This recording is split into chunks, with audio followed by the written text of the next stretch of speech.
মিথ্যা বলিও না বন্ধু, কারণ এটা তোমাকে জাহান্নামের দিকে নিয়ে যাবে।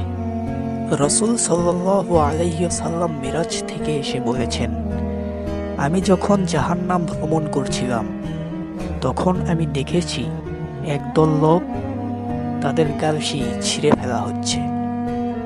রাসূল সাল্লাল্লাহু আলাইহি ওয়াসাল্লাম তখন জিজ্ঞেস করলেন, ইয়া জিবরাইল, এই ব্যক্তিরা কারা?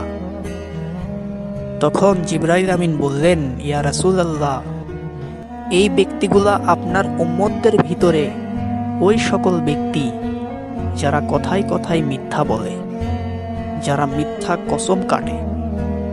তো ভাই সবাই সাবধান, মিথ্যা থেকে আমাদের সবাইকে বিরত থাকতে হবে।